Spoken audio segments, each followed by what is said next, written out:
ನಮಸ್ಕಾರ ಎಲ್ಲ ರೈತ ಬಾಂಧವರಿಗೂ.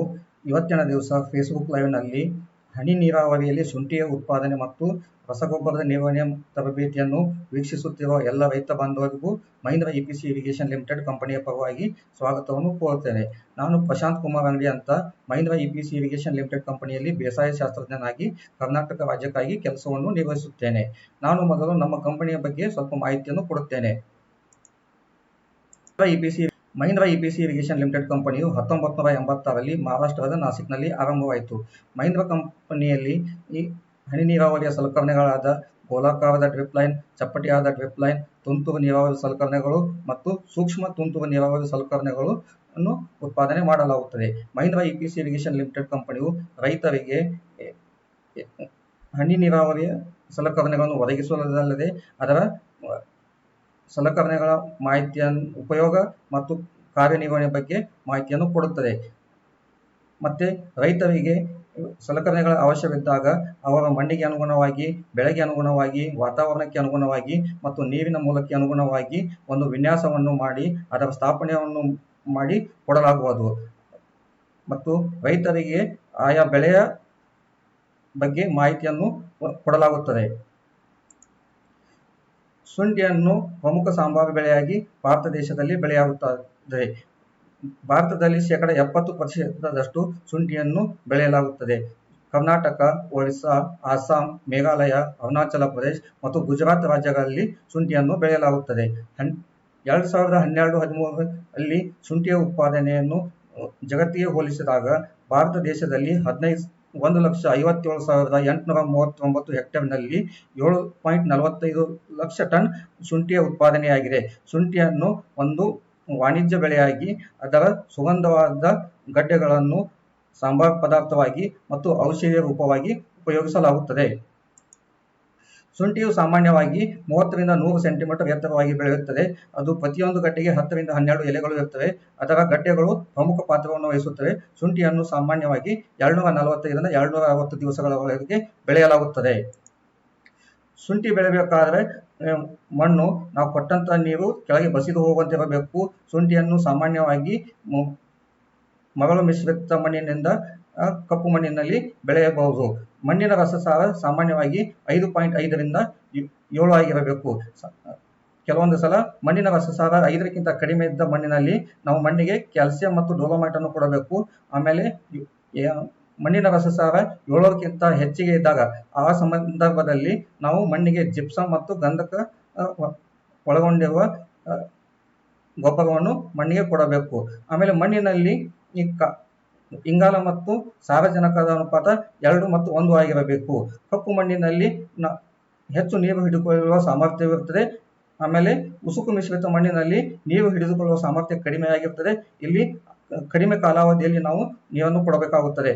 ಒಂದು ಸಲ ಶುಂಠಿಯನ್ನು ಭೂಮಿಯಲ್ಲಿ ಬೆಳೆದರೆ ಸುಮಾರಾಗಿ 2 ವರ್ಷ ಆ ಜಮೀನಿನಲ್ಲಿ ಶುಂಠಿಯನ್ನು ಬೆಳೆಯಬಾರದು. ಏಕೆಂದರೆ ಶುಂಠಿಯು ಹೆಚ್ಚಿನ ಪ್ರಮಾಣದಲ್ಲಿ ಪೋಷಕಾಂಶಗಳನ್ನು ಹೀರಿಕೊಳ್ಳುತ್ತದೆ. ಶುಂಠಿಯನ್ನು ಸಾಮಾನ್ಯವಾಗಿ ಒಣ ಮತ್ತು ತಂಪಾದ ವಾತಾವರಣದಲ್ಲಿ ಬೆಳೆಯುತ್ತದೆ. ಶುಂಠಿಯನ್ನು ನಾಟಿ ಮಾಡುವಾಗ ಮತ್ತು ಕಟಾವು ಮಾಡುವಾಗ ಒಣ ವಾತಾವರಣವಿರಬೇಕು. ಶುಂಠಿಯನ್ನು ನಾಟಿ ಮಾಡಿದಾಗ ಮೊಳಕೆ ಆಗಲು 30-35 ಡಿಗ್ರಿ ಉಷ್ಣತೆ ಇರಬೇಕು. ಮರಿ ಆಗುವ ಹಂತದಲ್ಲಿ 25-30 ಡಿಗ್ರಿ ವಾತಾವರಣವಿರಬೇಕು. ಗಡ್ಡೆಗಳು ಆರಂಭವಾಗುವ ಹಂತದಲ್ಲಿ 20-25 ಡಿಗ್ರಿ ಉಷ್ಣತೆ ಇರಬೇಕು ಮತ್ತು ಗಡ್ಡೆ ಅಭಿವೃದ್ಧಿ ಆಗುವ ಹಂತದಲ್ಲಿ ಉಷ್ಣತೆಯು 18-20 ಡಿಗ್ರಿ ಆಗಿರಬೇಕು. ಶುಂಠಿಯನ್ನು ನಾಟಿ ಮಾಡುವುದಕ್ಕಿಂತ ಮುಂಚೆ ಭೂಮಿಯನ್ನು ತಯಾರು ಮಾಡಬೇಕಾಗುತ್ತದೆ. ಭೂಮಿಯನ್ನು ತಯಾರು ಮಾಡುವಾಗ 2-3 ಸಲ ಉಳುಮೆ ಮಾಡಬೇಕು. ರೋಟೋವೇಟರ್ದಿಂದ ಮಣ್ಣಿನಲ್ಲಿರುವ ಹೆಂಟಗಳನ್ನು ಪುಡಿ ಮಾಡಿ ಭೂಮಿ ಬಿಸಿಲಿಗೆ ಬಿಡಬೇಕು. ಈ ರೀತಿಯಾಗಿ ಬಿಸಿಲಿಗೆ ಬಿಡುವುದರಿಂದ ಮಣ್ಣಿನಲ್ಲಿರುವ ಕೀಟ ಮತ್ತು ರೋಗಾಣುಗಳು ಸಾಯುತ್ತವೆ. ಈ ರೀತಿಯಾಗಿ ನಾವು ಜಮೀನನ್ನು ಉಳುಮೆ ಮಾಡಿ ರೋಟೋವೇಟರ್ದಿಂದ ಮಣ್ಣನ್ನು ಹರಗಿ ಪುಡಿ ಮಾಡಿ ಆಮೇಲೆ ನಾವು ಏವು ಮಡಿಗಳಿಗೆ ಮಾರ್ಕ್ಗಳನ್ನು ಮಾಡಿಕೊಳ್ಳಬೇಕು. ಆಮೇಲೆ ನಾವು ಬೆಳೆಯ ಸಾಲಿಗೆ ಅನುಗುಣವಾಗುವಂತೆ ಏವು ಮಡಿಗಳನ್ನು ಮಾಡಿಕೊಳ್ಳಬೇಕು. ಶುಂಠಿಯನ್ನು ನಾಟಿ ಮಾಡೋಕ್ಕಿಂತ ಮುಂಚೆ ಮಣ್ಣಿಗೆ ಪ್ರತಿ ಎಕರೆಗೆ 10 ರಿಂದ 12 ಟನ್ ಕೊಟ್ಟಿಗೆ ಗೊಬ್ಬರವನ್ನು ಕೊಡಬೇಕು ಮತ್ತು ಮಣ್ಣಿನಲ್ಲಿ 150 ರಿಂದ 200 ಕೆಜಿ ಬೇವಿನ ಹಿಂಡಿಯನ್ನು ಕೊಡಬೇಕು. ಬೇವಿನ ಹಿಂಡಿಯನ್ನು ಕೊಡುವುದರಿಂದ ಬೇರಿಗೆ ಸಂಬಂಧಿಸಿದ ಜಂತು ಹುಳುಗಳನ್ನು ನಿರ್ವಹಣೆ ಮಾಡಬಹುದು ಮತ್ತು ಗಡ್ಡೆಗೆ ಸಂಬಂಧಿಸಿದ ರೋಗವನ್ನು ನಾವು ನಿರ್ವಹಣೆ ಮಾಡಲು ಸಾಧ್ಯವಾಗುತ್ತದೆ. ಈ ರೀತಿಯಾಗಿ ನಾವು ಶುಂಠಿಯ ನಾಟಿ ಮಾಡೋಕ್ಕಿಂತ ಮುಂಚೆ ಜಮೀನನ್ನು ಹದ ಮಾಡಿ ಏರು ಮಡಿಗಳನ್ನಾಗಿ ಮಾಡಬೇಕು. ಏರು ಮಡಿಗಳನ್ನು ಮಾಡುವುದರಿಂದ ನೀರು ಮತ್ತು ಗಾಳಿ ಆಡಲು ಅನುಕೂಲವಾಗುತ್ತದೆ ಮತ್ತು ನಾವು ಕೊಟ್ಟಂತ ನೀರು ಕೆಳಗಡೆ ಬಸಿದು ಹೋಗುತ್ತದೆ. ಇದರಲ್ಲಿ ನೀರು ನಿಲ್ಲುವುದಿಲ್ಲ. ಇದರಿಂದ ಬೇರಿಗೆ ಸಂಬಂಧಿಸಿದ ಗಡ್ಡೆ ಕೊಳೆ ರೋಗ ಬರಲು ಸಾಧ್ಯವಿರುವುದಿಲ್ಲ. ಈ ರೀತಿ ನಾವು ಏರು ಮಡಿಗಳನ್ನು ನಮ್ಮ ಬೆಳೆಯ ಅಂತರಕ್ಕೆ ಅನುಗುಣವಾಗುವಂತೆ ತಯಾರು ಮಾಡಿಕೊಳ್ಳಬೇಕು. ಶುಂಠಿಯನ್ನು ನಾಟಿ ಮಾಡೋಕ್ಕಿಂತ ಮುಂಚೆ ನಾವು ರೋಗರಹಿತವಾದ ಬೀಜವನ್ನು ಆಯ್ಕೆ ಮಾಡಿಕೊಳ್ಳಬೇಕು. 1 ಎಕರೆಗೆ ಸುಮಾರಾಗಿ 800 ರಿಂದ 1200 ಕೆಜಿದಷ್ಟು ಬೀಜಗಳು ಬೇಕಾಗುತ್ತವೆ. ನಾವು ಕಡಿಮೆ ಅಂತರದಲ್ಲಿ ನಾಟಿ ಮಾಡಿದಾಗ ಹೆಚ್ಚಿನ ಬೀಜ ಬೇಕಾಗುತ್ತದೆ. ಆದರೆ ಹೆಚ್ಚು ಅಗಲವಾಗಿ ನಾಟಿ ಮಾಡಿದಾಗ ಕಡಿಮೆ ಬೀಜಗಳು ಬೇಕಾಗುತ್ತವೆ. ಒಂದು ಬೀಜಕ್ಕೆ 2 ಮೊಗ್ಗುಗಳು ಇರಬೇಕು. ಒಂದು ಬೀಜದ ತೂಕ 25 ರಿಂದ 40 ಗ್ರಾಮದಷ್ಟು ಇರಬೇಕು. ಬೀಜವನ್ನು ನಾಟಿ ಮಾಡೋಕ್ಕಿಂತ ಮುಂಚೆ ಯಾವುದೇ ಒಂದು ಶಿಲೀಂಧ್ರ ನಾಶಕವಾದ ಡೈಥೇನ್ M45 ಪ್ರತಿ ಲೀಟರ್ಗೆ 3 ಗ್ರಾಂ ಅಥವಾ ಬಾವಿಸ್ಟಿನ್ ಪ್ರತಿ ಲೀಟರ್ಗೆ 2 ಗ್ರಾಂ ಮತ್ತು ಒಂದು ಕೀಟನಾಶಕವಾದ ನೋವಾಕಾನ್ ಅನ್ನು 2 ml ಪ್ರತಿ ಲೀಟರ್ಗೆ ಒಂದು ದ್ರಾವಣವನ್ನು ತಯಾರಿಸಿ ಆ ದ್ರಾವಣದಲ್ಲಿ 30 ನಿಮಿಷಗಳವರೆಗೆ ಕಾಲ ಇಟ್ಟು ನಾಟಿ ಮಾಡಬೇಕು. ಇದರಿಂದ ಗಡ್ಡೆಯಿಂದ ಬರುವ ರೋಗದ ಮತ್ತು ಕೀಟದ ನಿರ್ವಹಣೆಯನ್ನು ಮಾಡಬಹುದು. ಕೆಲವೊಂದು ಸಲ ನಾವು ಗಡ್ಡೆಗಳನ್ನು ಜೀವಾಣುಗಳಾದ ಟ್ರೈಕೋಡರ್ಮಾ ಮತ್ತು ಸುಡೋಮೋನಾಸ್ನಿಂದನೂ ಉಪಚಾರಣೆ ಮಾಡಬಹುದು. ಶುಂಠಿಯನ್ನು ಸಾಮಾನ್ಯವಾಗಿ ದಕ್ಷಿಣ ಕರ್ನಾಟಕದಲ್ಲಿ ಶಿವಮೊಗ್ಗ, ಶಿಕಾರಿಪುರ, ಹಾವೇರಿ, ಮೈಸೂರು, ಚಾಮರಾಜನಗರ ಜಿಲ್ಲೆಗಳಲ್ಲಿ ಸಾಮಾನ್ಯವಾಗಿ ಫೆಬ್ರವರಿ ತಿಂಗಳಲ್ಲಿ ನಾಟಿ ಮಾಡುತ್ತಾರೆ. ಆದರೆ ಉತ್ತರ ಕರ್ನಾಟಕದಲ್ಲಿ ಗುಲ್ಬರ್ಗ, ಬೀದರ್ ಮತ್ತು ಬಿಜಾಪುರ ಜಿಲ್ಲೆಗಳಲ್ಲಿ ಮೇ ಮತ್ತು ಜೂನ್ ತಿಂಗಳಲ್ಲಿ ನಾಟಿ ಮಾಡಲಾಗುತ್ತದೆ. ಶುಂಠಿಯಲ್ಲಿ ಸುಧಾರಿತ ತಳಿಗಳು. ಭಾರತೀಯ ಸಾಂಬಾರು ಸಂಶೋಧನಾ ಸಂಸ್ಥೆಯವರು ಕೆಲವೊಂದು ತಳಿಗಳನ್ನು ಬಿಡುಗಡೆ ಮಾಡಿದ್ದಾರೆ. ಅವರು ಬಿಡುಗಡೆ ಮಾಡಿದ ತಳಿಗಳೆಂದರೆ IISR ವರದಾ ಅಂತ ಹೆಚ್ಚಿನ ಪ್ರಚಲಿತದಲ್ಲಿದೆ. ಇದು ಪ್ರತಿ ಹೆಕ್ಟರ್ಗೆ ಇದರ ಇಳುವರಿಯು 22.6 ಆಗಿದ್ದು ಇದರ ಕಾಲಾವಧಿಯು 200 ದಿವಸದಾಗಿದೆ. ಅದೇ ರೀತಿಯಾಗಿ IISR ಮಹಿಮಾ ಅಂತ ತಳಿ ಇದೆ. ಇದರ ಇಳುವರಿಯು ಪ್ರತಿ ಹೆಕ್ಟರ್ಗೆ 23.2 ಆಗಿದ್ದು ಇದರ ಕಾಲಾವಧಿಯು 200 ದಿವಸದಾಗಿದೆ. IISR ರಜತ ಅಂತಿದೆ. ಈ ತಳಿಯು ಇದರ ಇಳುವರಿಯು ಪ್ರತಿ ಹೆಕ್ಟರ್ಗೆ 22.4 ಆಗಿದ್ದು ಇದರ ಕಾಲಾವಧಿಯು 200 ದಿವಸದಾಗಿದೆ. ಆಮೇಲೆ ಕೆಲವೊಂದು ಬೇರೆ ತಳಿಗಳಿವೆ. ಇವುಗಳ ಇಳುವರಿ ಕಡಿಮೆಯಾಗಿವೆ. ಅಂದ್ರೆ ಸುಪ್ರಭಾ, ಸುರುಚಿ, ಸುರುವಿ, ಹಿಮಗಿರಿ.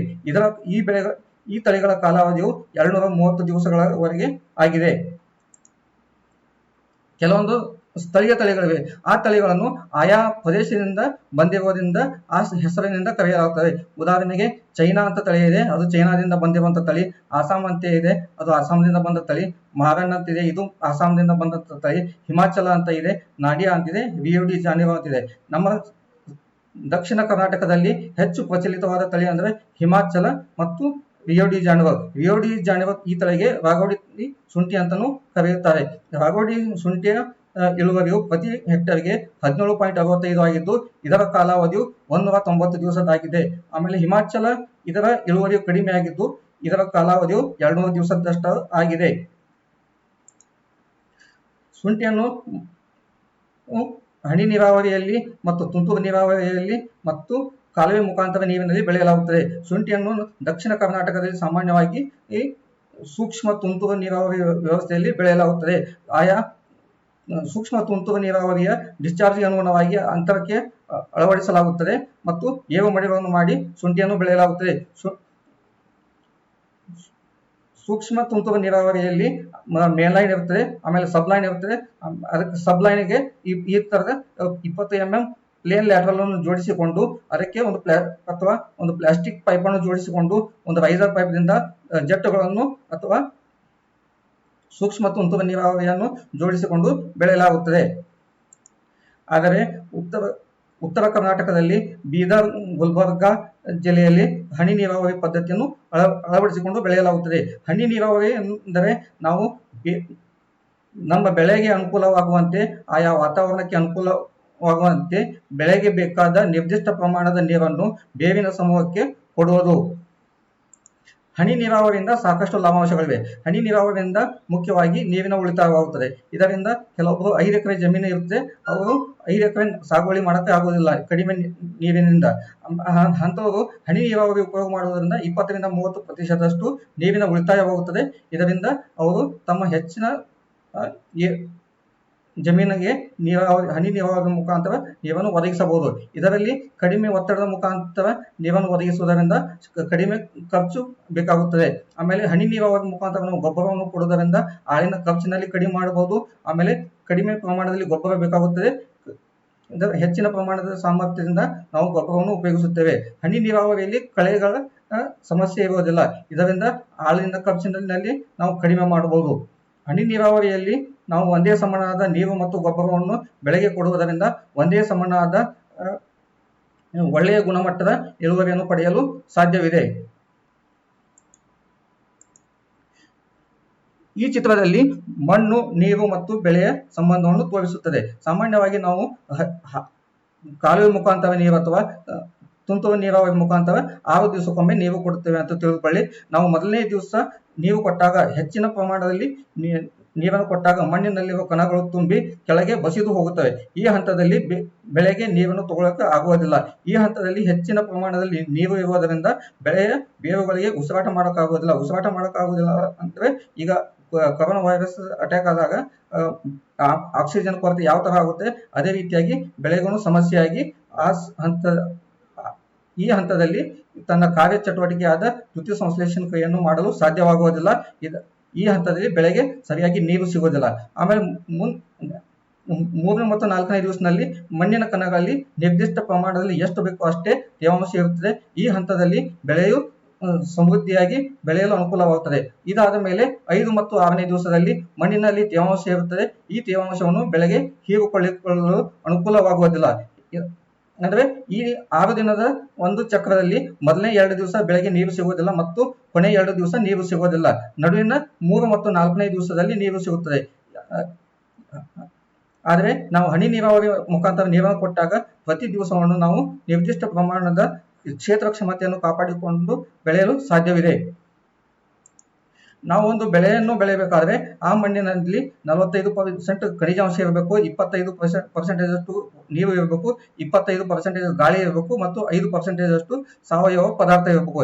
ಈ ರೀತಿಯಾಗಿ ಮಣ್ಣು ಇದ್ದರೆ ಒಂದು ಫೀಲ್ಡ್ ಕೆಪಾಸಿಟಿ, ನಿರ್ದಿಷ್ಟ ಪ್ರಮಾಣದ ನೀರು, ಗಾಳಿ ಎಲ್ಲ ಒಂದೇ ಸಮಾನವಾಗಿ ಇರುವುದರಿಂದ ಬೇರುಗಳು ಸರಿಯಾಗಿ ಉಸಿರಾಡಿಸಿ ತಮ್ಮ ಕಾರ್ಯಚಟುವಟಿಕೆಯನ್ನು ಮಾಡಲು ಅನುಕೂಲವಾಗುತ್ತದೆ. ಈ ಚಿತ್ರದಲ್ಲಿ ತೋರಿಸುವುದರಿಂದ ಒಂದು ಹನಿ ನೀರಾವರಿಯ ವಿನ್ಯಾಸ. ಈ ವಿನ್ಯಾಸದಲ್ಲಿ ನಾವು ಮುಖ್ಯವಾಗಿ 3 ಭಾಗಗಳಾಗಿ ವಿಂಗಡಿಸುತ್ತೇವೆ. ಮೊದಲನೇ ಭಾಗದಲ್ಲಿ ನೀರಾವರಿಯ ಮೂಲ ಮತ್ತು ಪಂಪಿಂಗ್ ಯೂನಿಟ್, ನಾವು ಮೋಟರ್ ಅಂತಾರಲ್ಲ ಅದು ಬರುತ್ತೆ. 2ನೇ ಭಾಗದಲ್ಲಿ ಫಿಲ್ಟರೇಷನ್ ಅಂದ್ರೆ ಶೋಧಕಗಳು ಮತ್ತು ನಾವು ಗೊಬ್ಬರವನ್ನು ಉಪಯೋಗಿಸುವ ಸಾಧನ, ವೆಂಚುರಿ ಆಗಿರ್ಬೋದು, ಫರ್ಟಿಗೇಷನ್ ಟ್ಯಾಂಕ್ ಆಗಿರ್ಬೋದು. ಆಮೇಲೆ 3ನೇ ಭಾಗ ಅಂದ್ರೆ ಒಂದು ಮೇಲ್ಲೈನ್ ಬರುತ್ತೆ. ಮೇಲ್ಲೈನ್ಗೆ ಈ ತರ ಸಬ್ಲೈನ್ ಕನೆಕ್ಷನ್ ಆಗಿರುತ್ತೆ. ಸಬ್ಲೈನ್ಗೆ ಲ್ಯಾಟರಲ್ ಗಳನ್ನು ಹಾಕೊಂಡಿರ್ತೇವೆ. ಲ್ಯಾಟರಲ್ಗೆ ಕೊನೆಗೆ ಎಂಡ್ ಕ್ಯಾಪ್ ಹಾಕೊಂಡಿರ್ತೇವೆ. ಇಲ್ಲಾಂದ್ರೆ ಕೆಲವೊಂದ್ಸಲ ಲ್ಯಾಟರಲ್ ಗಳ ಕೊನೆಗೆ ಒಂದು PVC ಪೈಪ್ ಹಾಕೊಂಡು ಫ್ಲಶ್ ವಾಲ್ವ್ ಅನ್ನು ಹಾಕಿಕೊಂಡು ಉಪಯೋಗ ಮಾಡಿಕೊಳ್ಳಬಹುದು. ಅಂದ್ರೆ ಈ ಹನಿ ನೀರಾವರಿ ವಿನ್ಯಾಸವು ಆಯಾ ಮಣ್ಣಿಗೆ, ಆಯಾ ಜಮೀನಿಗೆ, ಆಯಾ ವಾತಾವರಣಕ್ಕೆ ಅನುಕೂಲವಾಗುವಂತೆ ಮಾಡಲಾಗುವುದು.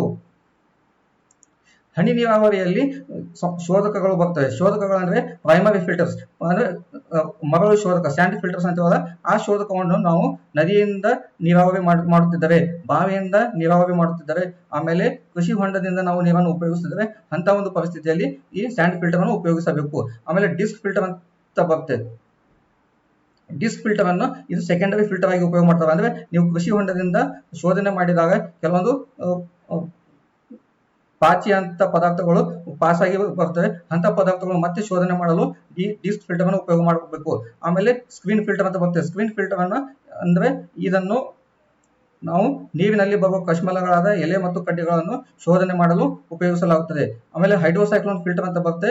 ಇದನ್ನು ಬೋರಿನಲ್ಲಿರುವ ಬರುವಂತಹ ಉಸುಕಿನ ಕಣಗಳನ್ನು ಶೋಧನೆ ಮಾಡಲು ಉಪಯೋಗಿಸಲಾಗುತ್ತದೆ. ಆಮೇಲೆ ವೆಂಚುರಿ ಅಂತ ಬರುತ್ತೆ. ವೆಂಚುರಿ ಅಂದ್ರೆ ಇದನ್ನು ನಾವು ರಸಗೊಬ್ಬರವನ್ನು ನೀರಾವರಿಯ ಮುಖಾಂತರ ಕೊಡಲು ಉಪಯೋಗಿಸಲಾಗುತ್ತದೆ.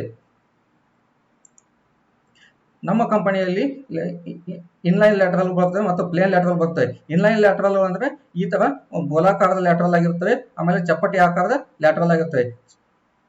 ಇವುಗಳ ಅಂತರವು ಸುಮಾರಾಗಿ 30 ಸೆಂಟಿಮೀಟರ್, 40 ಸೆಂಟಿಮೀಟರ್ ಮತ್ತು 50 ಸೆಂಟಿಮೀಟರ್, 60 ಸೆಂಟಿಮೀಟರ್ ಆಗಿರುತ್ತವೆ. ಲ್ಯಾಟರಲ್ ಕಾರ್ಯನಿರ್ವಹಿಸಬೇಕಾದರೆ 1 ರಿಂದ 1.5 ಕಿಲೋ ಪ್ರೆಷರ್ ಬೇಕಾಗುತ್ತದೆ. ಅದೇ ರೀತಿಯಾಗಿ ಪ್ರೆಷರ್ ಕಂಪೆನ್ಸೇಟಿಂಗ್ ಡ್ರಿಪ್ಪರ್ ಅಂತ ಬರುತ್ತೆ. ಇದನ್ನು ಹೆಚ್ಚಿನ ಒತ್ತಡದಿಂದ ಉಪಯೋಗಿಸಬೇಕಾಗುತ್ತದೆ. ಇಳುಕಲು ಮತ್ತು ದಿಣ್ಣೆ ಪ್ರದೇಶದಲ್ಲಿ ಇಂಥ ಪ್ರೆಷರ್ ಕಂಪೆನ್ಸೇಟಿಂಗ್ ಲ್ಯಾಟರಲ್ ಅನ್ನು ಉಪಯೋಗ ಮಾಡಬೇಕಾಗುತ್ತದೆ. ಈ ಲ್ಯಾಟರಲ್ಗಳು ಕಾರ್ಯನಿರ್ವಹಿಸಬೇಕಾದರೆ 1 ರಿಂದ 3.5 kg ಪ್ರೆಷರ್ ಬೇಕಾಗುತ್ತದೆ.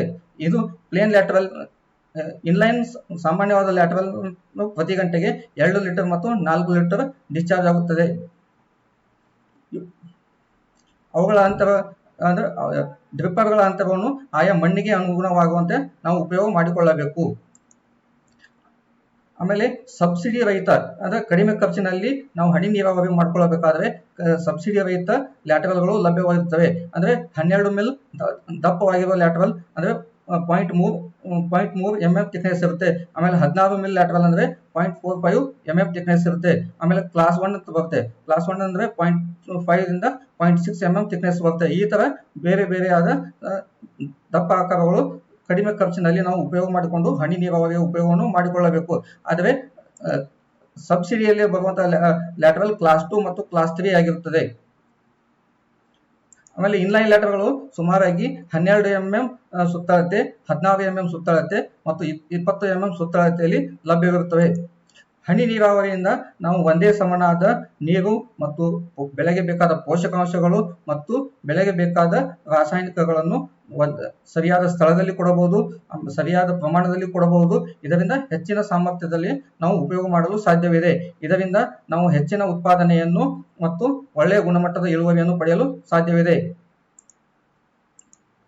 ಇದು ಒಂದು ನೀರಿನಲ್ಲಿ ಮಣ್ಣಿನಲ್ಲಿ ನೀರು ಯಾವ ತರ ಮೂವ್ಮೆಂಟ್ ಮಾಡುತ್ತೆ ಅಂದ್ರೆ ಕಪ್ಪು ಮಣ್ಣಿನಲ್ಲಿ ನೀರನ್ನು ಕೊಟ್ಟಾಗ ಕೆಳಗಡೆ ಕಡಿಮೆ ಪ್ರಮಾಣದಲ್ಲಿ ಹೋಗುತ್ತದೆ, ಅಗಲವಾಗಿ ಹೆಚ್ಚಿಗೆ ಹೋಗುತ್ತದೆ. ಇಂಥ ಮಣ್ಣಿನಲ್ಲಿ ನಾವು 50 ಸೆಂಟಿಮೀಟರ್ ಅಂತರವಿರುವ ಡ್ರಿಪ್ ಲೈನ್ ಅನ್ನು ಉಪಯೋಗ ಮಾಡಿಕೊಳ್ಳಬೇಕು. ಆಮೇಲೆ ಉಸುಕು ಮಿಶ್ರಿತ ಮಣ್ಣಿನಲ್ಲಿ ನಾವು ನೀರನ್ನು ಕೊಟ್ಟಾಗ ಇದು ಕೆಳಗಡೆ ಹೆಚ್ಚಿನ ಪ್ರಮಾಣದಲ್ಲಿ ಹೋಗುತ್ತವೆ ಮತ್ತು ಅಗಲದಲ್ಲಿ ಹೆಚ್ಚಿನ ಪ್ರಮಾಣದಲ್ಲಿ ಹೋಗುತ್ತದೆ. ಇಂಥ ಮಣ್ಣಿನಲ್ಲಿ ನಾವು 40 ಸೆಂಟಿಮೀಟರ್ ಅಂತರವಿರುವ ಲ್ಯಾಟರಲ್ ಅನ್ನು ಉಪಯೋಗ ಮಾಡಬೇಕು. ಆದರೆ ಉಸುಕು ಮಣ್ಣಿನಲ್ಲಿ ನಾವು ನೀರನ್ನು ಕೊಟ್ಟಾಗ ಹೆಚ್ಚು ಬಸಿದು ಹೋಗುವುದರಿಂದ ಇದು ಹೋಗುತ್ತದೆ. ಆಮೇಲೆ ಕಡಿಮೆ ಪ್ರಮಾಣದಲ್ಲಿ ಅಗಲವಾಗಿ ಹೋಗುತ್ತದೆ ನೀರು. ಇಂಥ ಮಣ್ಣಿನಲ್ಲಿ ನಾವು ಕಡಿಮೆ ಅಂತರವಿರುವ 30 ಸೆಂಟಿಮೀಟರ್ ಅಂತರವಿರುವ ನಾವು ಡ್ರಿಪ್ ಲೈನ್ ಅನ್ನು ಉಪಯೋಗ ಮಾಡಬೇಕು. ನಾವು ಏರು ಮಡಿಗಳನ್ನು ತಯಾರಿಸಲು ಸಾಮಾನ್ಯವಾಗಿ ನಮ್ಮ ಇನ್ಲೈನ್ ಲ್ಯಾಟರಲ್ ಅನ್ನು 4 ಅಡಿ ಅಥವಾ 5 ಅಡಿ ಅಂತರವನ್ನು ಹಾಕಿಕೊಳ್ಳಬೇಕು.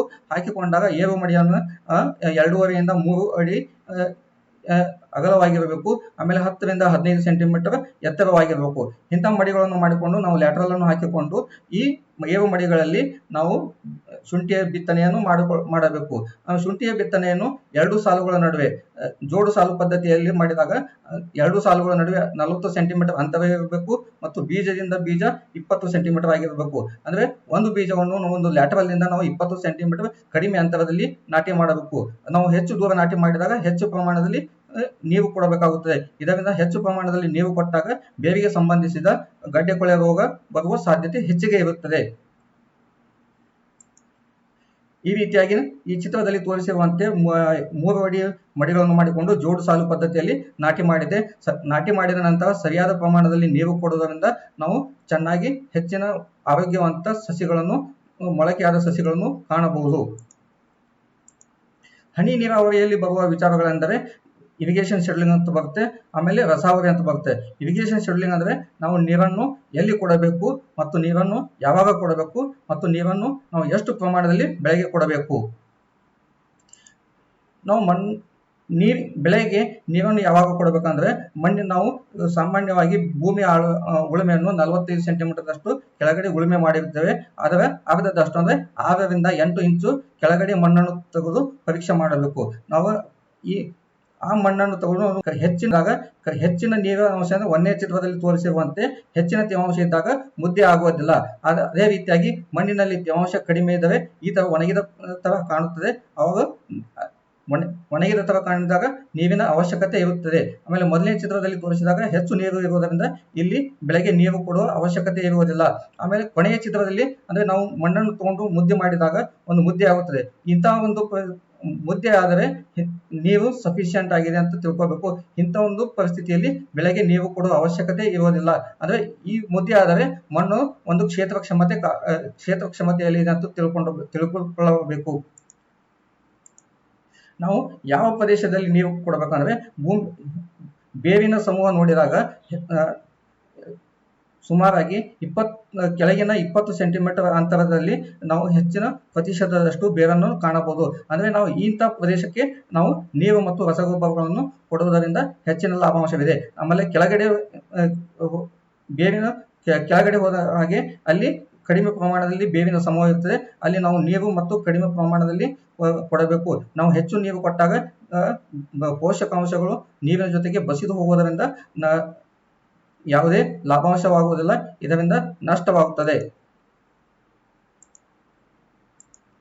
ಆಮೇಲೆ ನಾವು ಎಷ್ಟು ಪ್ರಮಾಣದಲ್ಲಿ ಈ ನೀರನ್ನು ಕೊಡಬೇಕು ಇದೊಂದು ಲೆಕ್ಕಾಚಾರ ಇದೆ. ಇದೊಂದು ಲೆಕ್ಕಾಚಾರ ಅಂದ್ರೆ ನಾವು ನೀರನ್ನು ಎದಕ್ಕೆ ಕೊಡಬೇಕು? ನೀರು ಅಂದ್ರೆ ಬೆಳೆಗೆ ತನ್ನ ದ್ಯುತಿ ಸಂಶ್ಲೇಷಣ ಕಾರ್ಯಚಟುವಟಿಕೆ ಬೇವಿನ ಮುಖಾಂತರ ಹೀರಿಕೊಂಡು ಎಲೆಗಳ ಮುಖಾಂತರ ಬಾಷ್ಪೀಕರಣ ಮಾಡುತ್ತದೆ. ಆದ್ರೆ ಭೂಮಿಯಿಂದ ನೀರು ಆವಿಯಾಗಿ ಹೋಗುವುದನ್ನು ಇವಾಪರೇಷನ್ ಅಂತೇವು. ಆದರೆ ಬೆಳೆಯಿಂದ ನೀರು ಆವಿಯಾಗಿ ಹೋಗುವುದನ್ನು ಟ್ರಾನ್ಸ್ಪಿರೇಷನ್ ಅಂತೇವು. ಇದನ್ನು ನಾವು ಒಂದು ಲೆಕ್ಕಾಚಾರದ ಸಾಧನದ ಮುಖಾಂತರ ನಾವು ಲೆಕ್ಕ ಮಾಡಬಹುದು. ಇದು ಒಂದು ತಟ್ಟೆ ಆಕಾರದ ಒಂದು ಸಾಧನ ಕಾಣ್ತಿರ್ಬೇಕು. ಈ ಸಾಧನವನ್ನು ನಾವು ಕೃಷಿ ಸಂಶೋಧನಾ ಕೇಂದ್ರ ಅಥವಾ ಹವಾಮಾನ ಇಲಾಖೆಯಲ್ಲಿ ನೋಡಬಹುದು. ಇಂಥ ಒಂದು ಸಾಧನವನ್ನು ನೀರು ತುಂಬಿರ್ತವೆ. ಪ್ರತಿದಿನ ಇದೊಂದು ಅಳತೆ ಮಾಡ್ತಿರ್ತವೆ. ಅಂದ್ರೆ ಇದು 1 ಮೀಟರ್ ಸ್ಕ್ವೇರ್ ಏರಿಯಾದ ಮಾಪನವಾಗಿರುತ್ತದೆ. ಇದರ ಉದಾಹರಣೆಗೆ ಇದು 4 mm ನೀರು ಕಡಿಮೆ ಆಗಿದ್ದರೆ ಈ ಒಂದು ವಾತಾವರಣದಲ್ಲಿ 4 ಲೀಟರ್ 1 ಮೀಟರ್ ಸ್ಕ್ವೇರ್ ಏರಿಯಾಕ್ಕೆ ನೀರು ಆವಿಯಾಗಿ ಹೋಗುತ್ತದೆ ಎಂದು ತಿಳಿದುಕೊಳ್ಳಬೇಕು. ಇದು ಆಯಾ ಪ್ರದೇಶಕ್ಕೆ ಅನುಗುಣವಾಗಿ ಇರುತ್ತದೆ. ಅಂದ್ರೆ ಗುಲ್ಬರ್ಗ ಹೋದರೆ ಅಲ್ಲಿ ವಾತಾವರಣದ ಉಷ್ಣತೆ ಹೆಚ್ಚಿಗೆ ಇರುತ್ತೆ, ಅಲ್ಲಿ ನೀರಿನ ಆವಿಯಾಗುವುದು ಹೆಚ್ಚಿಗೆ ಇರುತ್ತೆ. ಅದೇ ರೀತಿಯಾಗಿ ನಾವು ಚಿಕ್ಕಮಗಳೂರು ಅಂತ ಪ್ರದೇಶಕ್ಕೆ ಹೋದಾಗ ಅಲ್ಲಿ ವಾತಾವರಣದ ಉಷ್ಣತೆ ಕಡಿಮೆ ಆಗಿರುತ್ತದೆ, ಅಲ್ಲಿ ಆವಿಯಾಗುವುದು ಕಡಿಮೆ ಆಗಿರುತ್ತದೆ. ಇದರಿಂದ ಈ ಆವಿಯಾಗುವುದಂದ್ರೆ ನಾವು ಇವಾಪರೇಷನ್ ಅಂತಲ್ಲ, ಬೆಳೆಗೆ ಇವಾಪರೇಷನ್ ತಗೋಬೇಕು. ಆದ್ರೆ ನಾವು ಬೆಳೆಯಿಂದ ಆವಿಯಾಗಿ ಹೋಗುವುದು ಬಾಷ್ಪೀಕರಣಕ್ಕೆ 0.7 ದಿಂದ ಗುಣಾಕಾರ ಮಾಡಬೇಕು. ಆದ್ರೆ ಬೆಳೆಗೆ ನೀರು ಯಾವ ತರ ಬೇಕಾಗಿದೆ ಅಂದ್ರೆ ಇದು ಪೊಟೆನ್ಶಿಯಲ್ ಇವಾಪೋ ಟ್ರಾನ್ಸ್ಪಿರೇಷನ್ ಅಂತ ಬರ್ತದ. ಇದಕ್ಕೆ ಬೆಳೆಯ ಗುಣಾಂಕದಿಂದ ಗುಣಾಕಾರ ಮಾಡಿದಾಗ ಬರ್ತದೆ. ಬೆಳೆಯ ಗುಣಾಂಕ ಅಂದ್ರೆ ಒಂದು ನಿರ್ದಿಷ್ಟ ಹಂತದಲ್ಲಿ ಬೆಳೆಯು ಎಷ್ಟು ಬೆಳವಣಿಗೆ ಆಗಿದೆ ಅಂದ್ರೆ 1ನೇ ಹಂತದಲ್ಲಿ ಕಡಿಮೆ ಆಗಿರುತ್ತೆ, 2ನೇ ಹಂತದಲ್ಲಿ ಹೆಚ್ಚಾಗಿರುತ್ತೆ, ಆ ತರ ಲೆಕ್ಕಾಚಾರ ಮಾಡಬೇಕು. ಅಂದ್ರೆ ಬೆಳೆಯ ಗುಣಾಂಕಗಳು ಯಾವ ತರ ಇರ್ತವೆ ಅಂದ್ರೆ ಮೊದಲು ನಾಟಿ ಮಾಡಿದ್ರಿಂದ ಮೊಳಕೆ ಆಗುವ ಹಂತದಲ್ಲಿ 30% ಅಷ್ಟು ಆಗಿರುತ್ತದೆ. ಅಂದ್ರೆ ಕಡಿಮೆ ಪ್ರಮಾಣದಲ್ಲಿ ನೀರಿನ ಬೇಡಿಕೆ ಇರುತ್ತದೆ. ಅದೇ ರೀತಿಯಾಗಿ ಎಸ್ಟಾಬ್ಲಿಷ್ಮೆಂಟ್ ಸ್ಟೇಜ್ ಈ ಹಂತದಲ್ಲಿ 30ರಿಂದ 50% ನೀರಿನ ಬೇಡಿಕೆ ಇರುತ್ತದೆ. ಆಮೇಲೆ ಮರಿ ಆಗುವ ಹಂತದಲ್ಲಿ ಅಂದ್ರೆ 55ರಿಂದ 65% ಅಷ್ಟು ನೀರಿನ ಬೇಡಿಕೆ ಇರುತ್ತದೆ. ಆಮೇಲೆ ಗಡ್ಡೆ ಆಗುವ ಹಂತದಲ್ಲಿ 85ರಿಂದ 95% ಅಷ್ಟು ಬೆಳೆಯ ಗುಣಾಂಕ ಇರುತ್ತದೆ ಮತ್ತು ಇಷ್ಟು ಪ್ರತಿಶತದಷ್ಟು ನಾವು ನೀರನ್ನು ಕೊಡಬೇಕಾಗುತ್ತದೆ. ಆದರೆ ಗಡ್ಡೆ ಅಭಿವೃದ್ಧಿ ಆಗುವ ಹಂತದಲ್ಲಿ ಹೆಚ್ಚಿನ ಪ್ರಮಾಣದಲ್ಲಿ ನೀರು ಬೇಕಾಗುತ್ತದೆ. ಇಲ್ಲಿ 100ರಿಂದ 110% ನೀರು ಬೇಕಾಗುತ್ತದೆ.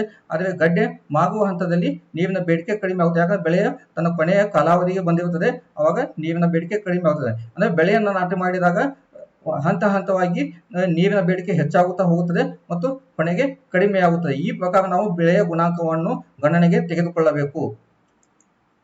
ಆಮೇಲೆ ಹನಿ ನೀರಾವರಿಯಲ್ಲಿ ನಾವು ನೀರಿನ ಲೆಕ್ಕಾಚಾರ ಮಾಡಬೇಕಾದ್ರೆ ಆ ವ್ಯವಸ್ಥೆಯ ವಿವರಣೆ ಗೊತ್ತಿರಬೇಕು. ಅಂದ್ರೆ ಅಲ್ಲಿ ಸಾಲು ಲ್ಯಾಟರಲ್ ಅನ್ನು ಉಪಯೋಗಿಸಿದ ಅಂತರ ಗೊತ್ತಿರಬೇಕು. ಅಂದ್ರೆ ಈ ಒಂದು ಲೆಕ್ಕಾಚಾರದಲ್ಲಿ ನಾವು ಲ್ಯಾಟರಲ್ಗಳ ಅಂತರ 5 ಅಡಿ ಅಂತರ, ಆಮೇಲೆ 16 mm ಲ್ಯಾಟರಲ್ ಉಪಯೋಗಿಸಿದ್ದೇವೆ. ಡ್ರಿಪ್ಪರ್ಗಳ ಅಂತರ 40 ಸೆಂಟಿಮೀಟರ್ ಇದೆ ಮತ್ತು ಡ್ರಿಪ್ಪರ್ಗಳ ಡಿಸ್ಚಾರ್ಜ್ 1 ಗಂಟೆಗೆ 4 ಲೀಟರ್ ಡಿಸ್ಚಾರ್ಜ್ ಆಗುವಂತ ಲ್ಯಾಟರಲ್ ಅನ್ನು ಉಪಯೋಗಿಸಿದ್ದೇವೆ. ಅಂದ್ರೆ ಇಂತಹ ಲ್ಯಾಟರಲ್ ಅನ್ನು ಉಪಯೋಗಿಸಿದಾಗ 1 ಗಂಟೆಗೆ 26,680 ಲೀಟರ್ ಡಿಸ್ಚಾರ್ಜ್ ಆಗುತ್ತೆ. ಆದ್ರೆ ನಾವು ಮೇ ತಿಂಗಳಲ್ಲಿ ನಾಟಿ ಮಾಡಿರ್ತೇವೆ. ಆ ಮೇ ತಿಂಗಳಲ್ಲಿ ನಾಟಿ ಮಾಡಿದಾಗ ಬಿಸಿಲು ಇರುತ್ತೆ, ಆಮೇಲೆ ಉಷ್ಣತೆ ಇರುತ್ತೆ, ಮಳೆ ಕಡಿಮೆ ಇರುತ್ತೆ. ಅಂತ ಒಂದು ಪರಿಸ್ಥಿತಿಯಲ್ಲಿ ಬೆಳೆಯ ಬಾಷ್ಪೀಕರಣ 8.77 ಆಗಿರುತ್ತೆ. ಆಮೇಲೆ ಬೆಳೆಯ ಗುಣಾಂಕ 30, ಇವೆರಡು ಗುಣಾಕಾರ ಮಾಡಿದಾಗ 2.6 ಬರುತ್ತೆ. 1 ಮೀಟರ್ ಸ್ಕ್ವೇರ್ ಏರಿಯಾದಲ್ಲಿ ಇಷ್ಟು ನೀರಿನ ಬೇಡಿಕೆ ಇರುತ್ತೆ. ಆದ್ರೆ 1 ಎಕರೆಗೆ ನೀರಿನ ಬೇಡಿಕೆ 10,524 ಆಗಿರುತ್ತೆ. ಆದ್ರೆ ನಾವು ಬೆಳೆಗೆ 10,524 ಕೊಡಬೇಕಾದ್ರೆ ನಾವು 24 ನಿಮಿಷಗಳವರೆಗೆ ನೀರನ್ನು ಕೊಡಬೇಕಾಗುತ್ತದೆ. ಅದೇ ರೀತಿಯಾಗಿ ಜೂನ್ ತಿಂಗಳಿನಲ್ಲಿ ಸ್ವಲ್ಪ ಮಳೆಯಾಗಿರಬಹುದು, ಉಷ್ಣತೆ ಕಡಿಮೆ ಆಗುತ್ತದೆ, ಬೆಳೆ ಗುಣಾಂಕ ಹೆಚ್ಚಿರುತ್ತದೆ. ಆಮೇಲೆ ಜುಲೈ ತಿಂಗಳಿನಲ್ಲಿ ಅಲ್ಲಿ ವಾತಾವರಣಕ್ಕೆ ಅನುಗುಣವಾಗಿ ಮತ್ತು ಬೆಳೆಯ ಗುಣಾಂಕ ಹೆಚ್ಚಾಗಿರುತ್ತದೆ. ಆದರೆ ಆಗಸ್ಟ್ ತಿಂಗಳಿನಲ್ಲಿ ಹೆಚ್ಚು ಮಳೆಯನ್ನು ಆಗಿರುತ್ತದೆ.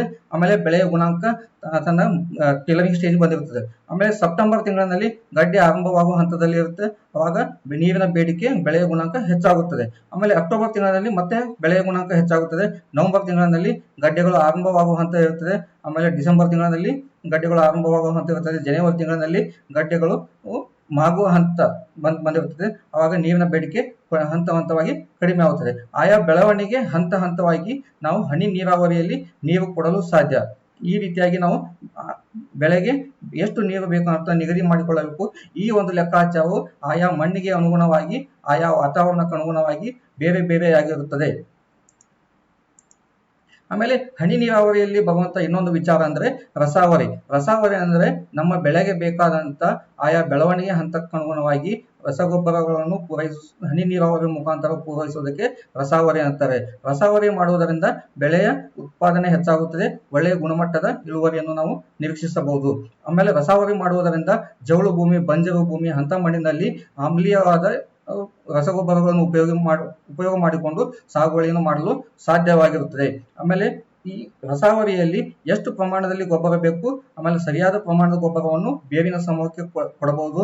ಇದರಿಂದ ಹೆಚ್ಚಿನ ಸಾಮರ್ಥ್ಯದಲ್ಲಿ ಉಪಯೋಗ ಮಾಡಲು ಸಾಧ್ಯವಿದೆ.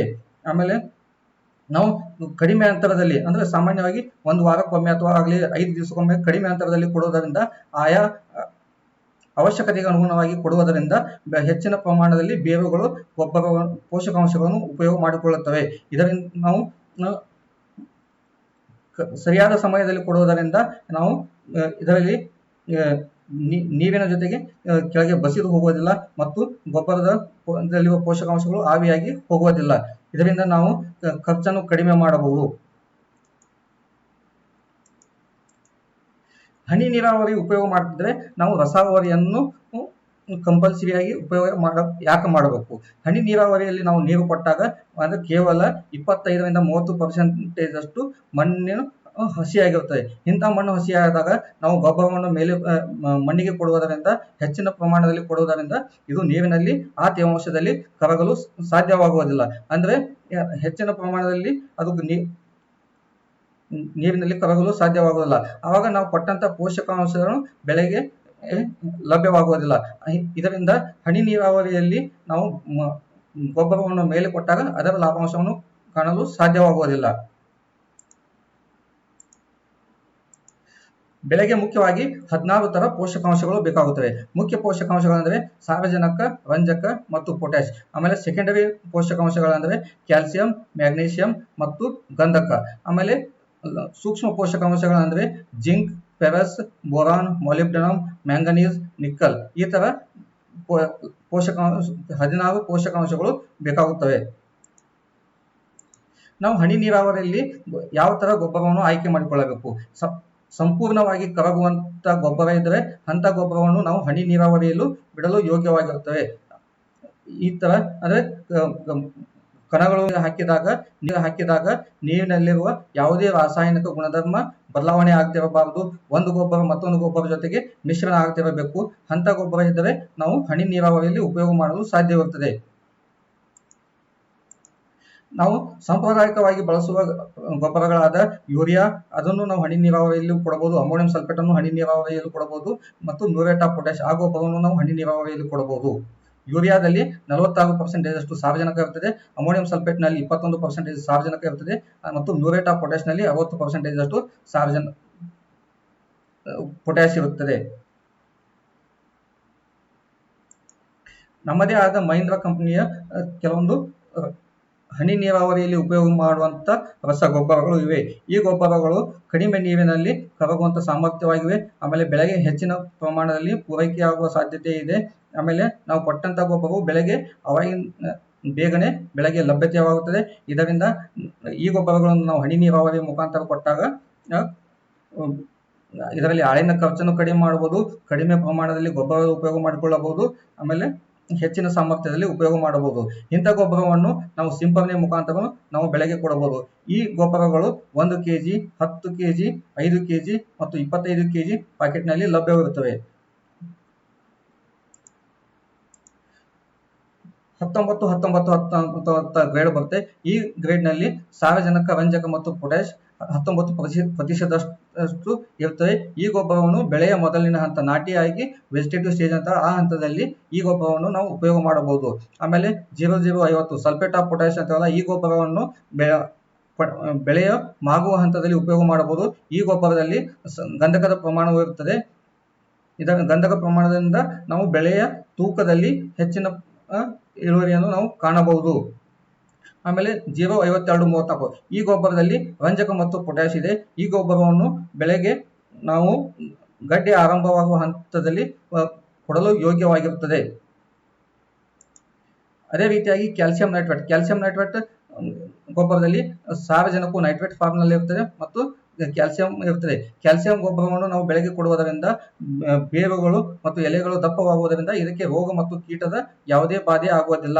ಆಮೇಲೆ 13-045 ಅಂತ ಬರುತ್ತೆ. ಇದರಲ್ಲಿ 13% ಸಾರಜನಕ ನೈಟ್ರೇಟ್ ಫಾರ್ಮ್ ನಲ್ಲಿ ಇರುತ್ತೆ. ಆಮೇಲೆ 45% ಅಷ್ಟು ಪೊಟ್ಯಾಶ್ ಇರುತ್ತೆ. ಇದನ್ನು ನಾವು ಗಡ್ಡೆ ಅಭಿವೃದ್ಧಿ ಆಗುವ ಹಂತದಲ್ಲಿ ಕೊಟ್ಟರೆ ಯೋಗ್ಯವಾಗಿರುತ್ತದೆ. ಅದೇ ರೀತಿಯಾಗಿ 12-61-0 ಮೋನೋ ಅಮೋನಿಯಂ ಫಾಸ್ಫೇಟ್ ಅಂತಲ್ಲ, ಇದು ಇರುತ್ತೆ. ಇದರಲ್ಲಿ 12% ಸಾರಜನಕ ಅಮೋನಿಯಂ ಫಾರ್ಮ್ ನಲ್ಲಿ ಇರುತ್ತೆ. ಆಮೇಲೆ 61% ಅಷ್ಟು ರಂಜಕ ಇರುತ್ತೆ. ಈ ಗೊಬ್ಬರವನ್ನು ನಾವು ಬೆಳೆಯ ಮೊದಲಿನ ಹಂತ ನಾಟಿ ಆಗುವ ಹಂತದಲ್ಲಿ ಮತ್ತು ಮೊಳಕೆ ಆಗುವ ಹಂತದಲ್ಲಿ ವೆಜಿಟೇಟಿವ್ ಸಸ್ಯಾಭಿವೃದ್ಧಿ ಹಂತದಲ್ಲಿ ಕೊಟ್ಟಾಗ ಹೆಚ್ಚಿನ ಪ್ರಮಾಣದಲ್ಲಿ ನಾವು ಬೇರುಗಳನ್ನು ಕಾಣಬಹುದು. ಆಮೇಲೆ ಹೆಚ್ಚಿನ ಪ್ರಮಾಣದಲ್ಲಿ ನಾವು ಗಡ್ಡೆಗಳನ್ನು ಕಾಣಬಹುದು. ಆಮೇಲೆ ಇನ್ನೊಂದು ಗೊಬ್ಬರ 5-55-17 ಮತ್ತು ಟ್ರೇಸ್ ಎಲಿಮೆಂಟ್ ಅಂತ ಬರುತ್ತೆ. ಇದರಲ್ಲಿ ಸಾರಜನಕವು ಕಡಿಮೆ ಪ್ರಮಾಣದ್ದಾಗಿದೆ, ಅಮೋನಿಯಂ ರೂಪದಲ್ಲಿ ಇರುತ್ತದೆ.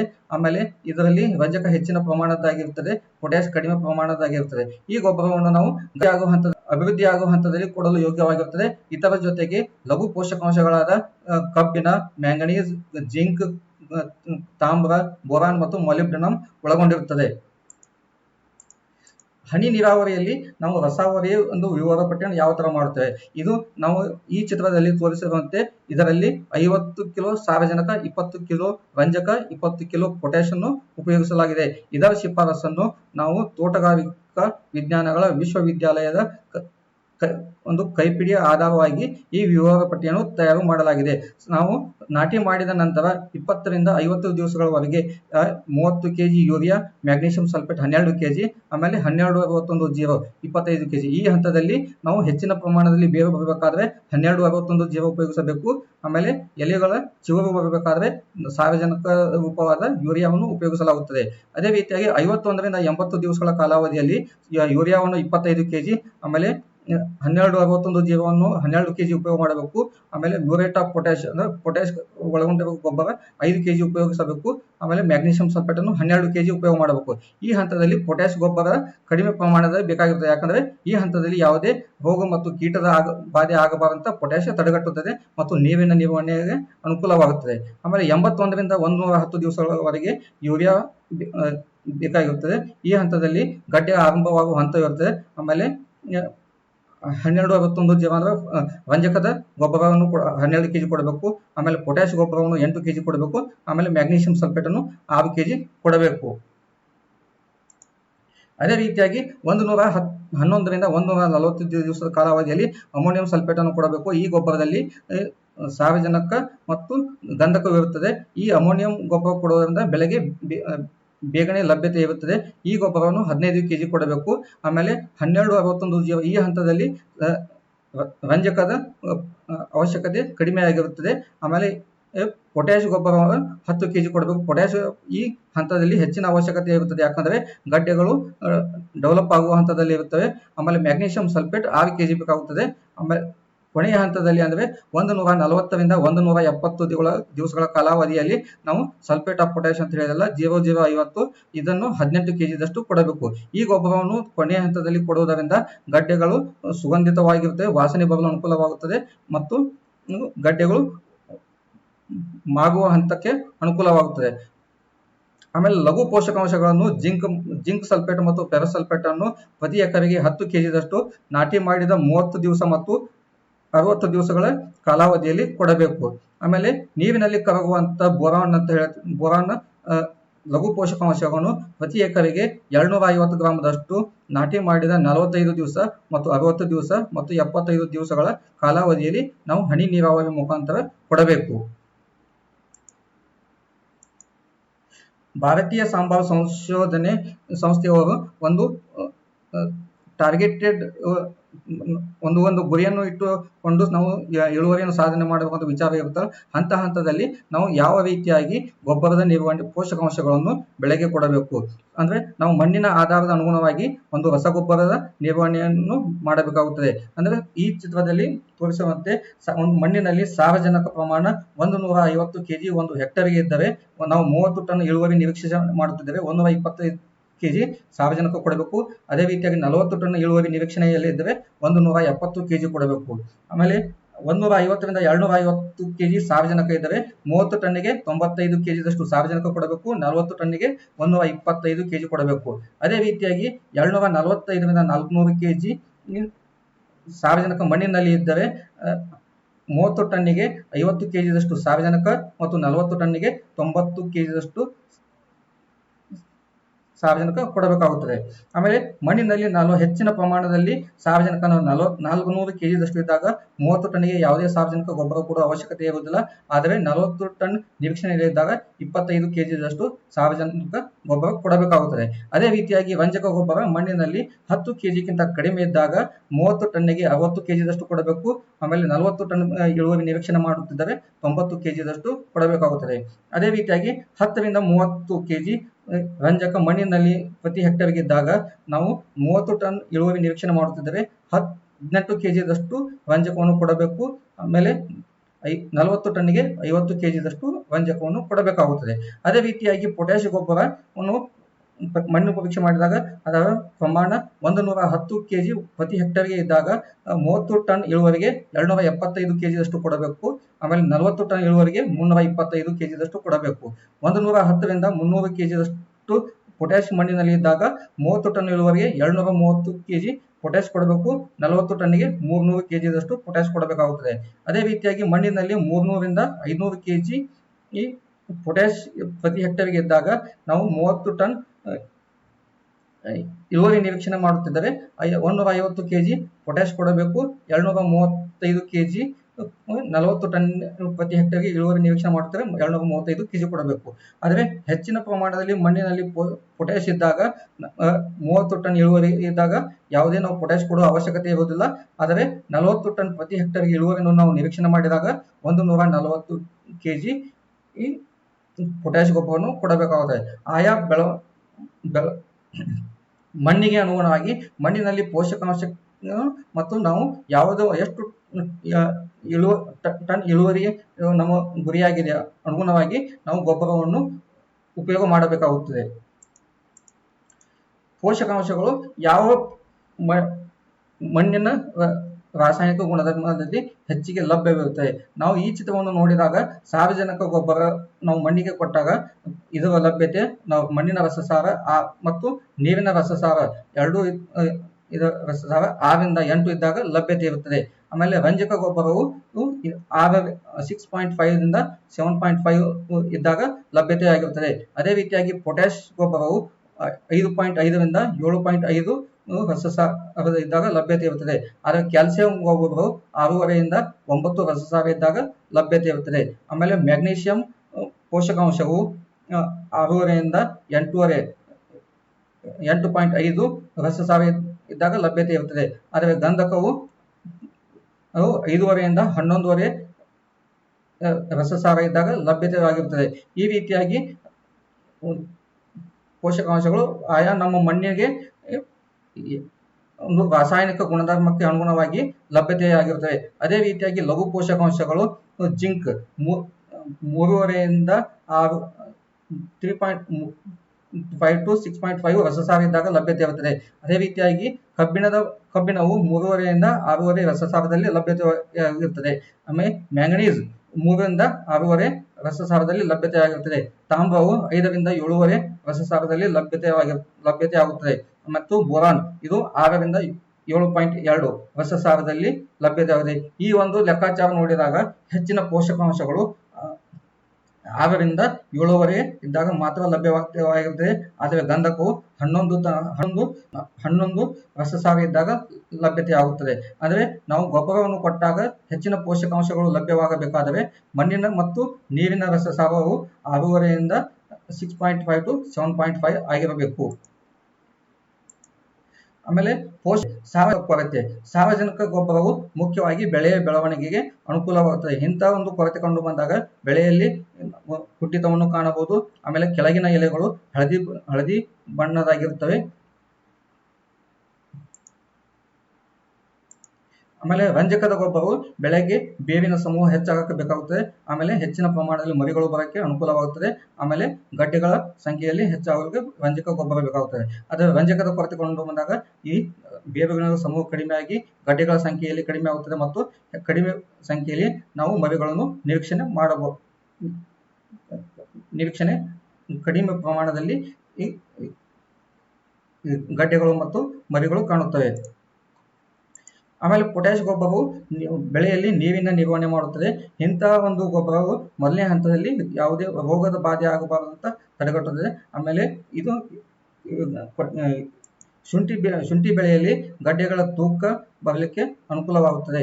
ಇಂತಹ ಒಂದು ಕೊರತೆ ಕಂಡು ಬಂದಾಗ ಕೆಳಗಿನ ಎಲೆಗಳು ಒಣಗಿದ ತರ ಕಾಣುತ್ತವೆ. ಈ ತರ ಕಂಡು ಬಂದಾಗ ಪೊಟ್ಯಾಷ್ ಕೊರತೆ ಆಗಿರುತ್ತದೆ. ಇದು ಗಡ್ಡೆ ಕೊಳೆ ರೋಗದ ತರನ ಲಕ್ಷಣಗಳು ಕಂಡು ಬರುತ್ತವೆ. ಈ ಹಂತದಲ್ಲಿ ಈ ಲಕ್ಷಣಗಳು ಕಂಡು ಬಂದಾಗ ಗಡ್ಡೆಗಳನ್ನು ಅಗೆದು ನೋಡಬೇಕು. ನೋಡಿ ನಾವು ಒಂದು ಡಿಸಿಷನ್ ತಗೊಳ್ಬೇಕಾಗುತ್ತದೆ. ಅದೇ ರೀತಿಯಾಗಿ ಕ್ಯಾಲ್ಸಿಯಂ ಇದು ಜೀವಕೋಶಗಳ ನಡುವೆ ಸಿಮೆಂಟಿನ ತರ ಕೆಲಸ ಮಾಡುತ್ತದೆ. ಈ ಕೊರತೆಯು ಮೇಲಿನ ಎಲೆಗಳಲ್ಲಿ ಕಂಡು ಬರುತ್ತದೆ. ಈ ಕೊರತೆ ಕಂಡು ಬಂದಾಗ ಎಲೆಗಳು ಸುರುಳಿ ಆಕಾರದಲ್ಲಿ ಸುತ್ತಿದಾಗಿ ಕಂಡು ಬರುತ್ತವೆ. ಮ್ಯಾಗ್ನೀಷಿಯಂ ಕೊರತೆಯು ಇದು ಮೇಲಿನ ಎಲೆಗಳಲ್ಲಿ ಕಂಡು ಬರುತ್ತದೆ. ಇದು ಬೆಳೆಯಲ್ಲಿ ದ್ಯುತಿ ಸಂಶ್ಲೇಷಣ ಕಾರ್ಯಚಟುವಟಿಕೆಗಳಿಗೆ ಬಹಳ ಅನುಕೂಲವಾಗುತ್ತದೆ. ಈ ಕೊರತೆ ಕಂಡು ಬಂದಾಗ ಎಲೆಯು ತಿಳಿ ಹಳದಿ ಬಣ್ಣಕ್ಕೆ ತಿರುಗುತ್ತದೆ. ಇದರಲ್ಲಿ ಅಂತರ್ನಾಳಗಳು ಹಳದಿ ಬಣ್ಣದಾಗಿರುತ್ತವೆ. ಇದರಿಂದ ಬೆಳೆಯಲ್ಲಿ ಕುಂಠಿತವನ್ನು ನಾವು ಕಾಣಬಹುದು. ಕಬ್ಬಿಣದ ಕೊರತೆ ಬಂದಾಗ ಈ ಕೊರತೆ ಇದು ದ್ಯುತಿ ಸಂಶ್ಲೇಷಣ ಕಾರ್ಯದಲ್ಲಿ ಅನುಕೂಲವಾಗುತ್ತದೆ. ಈ ಪೋಷಕಾಂಶಗಳು ಮೇಲಿನ ಎಲೆಗಳಲ್ಲಿ ಕಂಡು ಬರುತ್ತವೆ. ಮೊದಲು ಎಲೆಗಳು ತಿಳಿ ಹಳದಿ ಬಣ್ಣದಾಗಿ ಆಮೇಲೆ ಬಿಳಿ ಬಣ್ಣದಾಗುತ್ತವೆ. ಆಮೇಲೆ ಎಲೆಗಳು ಸುಟ್ಟ ತರ ಸುರುಳಿ ಆಕಾರದಲ್ಲಿ ಆಗಿರುತ್ತವೆ ಮತ್ತು ಎಲೆಗಳ ಮೇಲೆ ಮಚ್ಚೆಗಳು ಕಂಡು ಬರುತ್ತವೆ. ಅದೇ ರೀತಿಯಾಗಿ ಸತುವಿನ ಕೊರತೆ ಕಂಡು ಬಂದಾಗ ಮೇಲಿನ ಎಲೆಗಳಲ್ಲಿ ತಿಳಿ ಹಳದಿ ಬಣ್ಣದಾಗಿರುತ್ತವೆ. ಇಂತಹ ಒಂದು ಆಮೇಲೆ ಗಂಧಕದ ಕೊರತೆ ಕಂಡು ಬಂದಾಗ ಮೇಲಿನ ಎಲೆಗಳು ತಿಳಿ ಹಳದಿ ಬಣ್ಣದಾಗಿರುತ್ತವೆ. ಆದರೆ ಮತ್ತು ಸತುವಿನ ಕೊರತೆ ಕಂಡು ಬಂದಾಗ ಎಲೆಗಳು ತಿಳಿ ಹಳದಿ ಬಣ್ಣದ್ದಾಗಿದ್ದು ಅದರ ಮೇಲೆ ಒಣಗಿದ ತರ ಚಿಕ್ಕ ಚಿಕ್ಕ ಗುರುತುಗಳು ಕಾಣಬಹುದು. ಆಮೇಲೆ ಪೋಷಕಾಂಶಗಳ ನಡುವಿನ ಹೊಂದಾಣಿಕೆ ಯಾವ ತರ ಇರುತ್ತೆ. ಕೆಲವೊಂದು ಸಲ ನಾವು ಮತ್ತೊಂದು ಪೋಷಕಾಂಶಗಳ ಲಭ್ಯತೆಗೆ ಸಮಸ್ಯೆ ಆಗುತ್ತದೆ. ಅಂದ್ರೆ ನಾವು ಕ್ಯಾಲ್ಸಿಯಂ ಅನ್ನು ಹೆಚ್ಚಿನ ಪ್ರಮಾಣದಲ್ಲಿ ಕೊಟ್ಟಾಗ ರಂಜಕದ ಪೋಷಕಾಂಶಗಳು ಬೆಳೆಗೆ ಸಿಗಲು ಸಮಸ್ಯೆ ಆಗುತ್ತದೆ. ಅದೇ ರೀತಿಯಾಗಿ ನಾವು ಕ್ಯಾಲ್ಸಿಯಂ ಮತ್ತು ಮ್ಯಾಗ್ನೀಷಿಯಂ ಎರಡನ್ನು ಕೊಟ್ಟಾಗ ಪೊಟ್ಯಾಷಿಯಂ ಕೊರತೆ ಆಗುತ್ತದೆ. ಆಮೇಲೆ ರಂಜಕ ಅನ್ನು ಹೆಚ್ಚಿನ ಪ್ರಮಾಣದಲ್ಲಿ ಕೊಟ್ಟಾಗ ಸತುವಿನ ಕೊರತೆಯಾಗುತ್ತದೆ. ಸಾರಜನಕ, ರಂಜಕ ಮತ್ತು ಪೊಟ್ಯಾಷ್ ಮೂರನ್ನು ಹೆಚ್ಚಿನ ಪ್ರಮಾಣದಲ್ಲಿ ಕೊಟ್ಟಾಗ ತಾಮ್ರದ ಕೊರತೆಯಾಗುತ್ತದೆ. ಜಿಂಕ್ ಮತ್ತು ಅಲ್ಯೂಮಿನಿಯಂ ಅನ್ನು ಮಣ್ಣಿಗೆ ಹೆಚ್ಚಿನ ಪ್ರಮಾಣದಲ್ಲಿ ಕೊಟ್ಟಾಗ ಅವಾಗೂ ತಾಮ್ರದ ಕೊರತೆಯಾಗುತ್ತದೆ. ರಂಜಕವನ್ನು ಹೆಚ್ಚಿನ ಪ್ರಮಾಣದಲ್ಲಿ ಕೊಟ್ಟಾಗ ಮೊಲಿಬ್ಡಿನಮ್ ಕೊರತೆಯಾಗುತ್ತದೆ. ಆಮೇಲೆ ಅಮೋನಿಯಂ ರೂಪದಲ್ಲಿ ಸಾರಜನಕ ಗೊಬ್ಬರವನ್ನು ಕೊಟ್ಟಾಗ ಅಲ್ಲಿ ಕಬ್ಬಿಣದ ಕೊರತೆಯಾಗುತ್ತದೆ. ಈ ರೀತಿಯಾಗಿ ಒಂದು ಪೋಷಕಾಂಶ ಮತ್ತೊಂದು ಪೋಷಕಾಂಶಗಳ ನಡುವೆ ಹೊಂದಾಣಿಕೆ ಇರುವುದಿಲ್ಲ. ನಾವು ಪೋಷಕಾಂಶಗಳನ್ನು ಕೊಡಬೇಕಾದರೆ ಆಯಾ ಹೊಂದಾಣಿಕೆಗೆ ನೋಡಿಕೊಂಡು ಬೆಳೆಗೆ ಅನುಕೂಲವಾಗುವಂತೆ ಕೊಡಬೇಕಾಗುತ್ತದೆ. ರಸಗೊಬ್ಬರದ ಸಾಮರ್ಥ್ಯ. ನಾವು ಸಾರಜನಕ ಗೊಬ್ಬರವನ್ನು ಮಣ್ಣಿನಲ್ಲಿ ಕೊಟ್ಟಾಗ ಇದರ ಸಾಮರ್ಥ್ಯ 30-50% ಇರುತ್ತದೆ. ಆಮೇಲೆ ಹನಿ ನೀರಾವರಿ ಮುಖಾಂತರ ಕೊಟ್ಟಾಗ ಮತ್ತು ಹನಿ ನೀರಾವರಿಯಲ್ಲಿ ನೀರು ಉಪಯೋಗಿಸಿ ಗೊಬ್ಬರವನ್ನು ಮಣ್ಣಿಗೆ ಕೊಟ್ಟಾಗ ಇದರ ಸಾಮರ್ಥ್ಯ 65% ಇರುತ್ತದೆ. ಆದರೆ ಹನಿ ನೀರಾವರಿ ಮುಖಾಂತರ ಗೊಬ್ಬರ ಮತ್ತು ನೀರಿನ ನಿರ್ವಹಣೆ ಮಾಡಿದಾಗ ಇದರ ಸಾಮರ್ಥ್ಯ 95% ಹೆಚ್ಚುತ್ತದೆ. ಆಮೇಲೆ ರಂಜಕದ ಗೊಬ್ಬರ ನಾವು ಮಣ್ಣಿನಲ್ಲಿ ಕೊಟ್ಟಾಗ ಇದರ ಸಾಮರ್ಥ್ಯ 20% ಇರುತ್ತದೆ. ಆಮೇಲೆ ಗೊಬ್ಬರವನ್ನು ಮಣ್ಣಿನಲ್ಲಿ ಹಾಕಿ ಹನಿ ನೀರಾವರಿ ಉಪಯೋಗ ಮಾಡಿದಾಗ ಇದರ ಸಾಮರ್ಥ್ಯ 30% ಇರುತ್ತದೆ. ಆಮೇಲೆ ಹನಿ ನೀರಾವರಿ ಮುಖಾಂತರ ನೀರು ಮತ್ತು ಗೊಬ್ಬರದ ನಿರ್ವಹಣೆ ಮಾಡಿದಾಗ ಇದರ ಸಾಮರ್ಥ್ಯ 45% ಹೆಚ್ಚುತ್ತದೆ. ಅದೇ ರೀತಿಯಾಗಿ ಪೊಟ್ಯಾಷ್ ಗೊಬ್ಬರ ಅನ್ನು ನಾವು ಮಣ್ಣಿಗೆ ಹಾಕಿದಾಗ ಇದರ ಸಾಮರ್ಥ್ಯ 50% ಇರುತ್ತದೆ.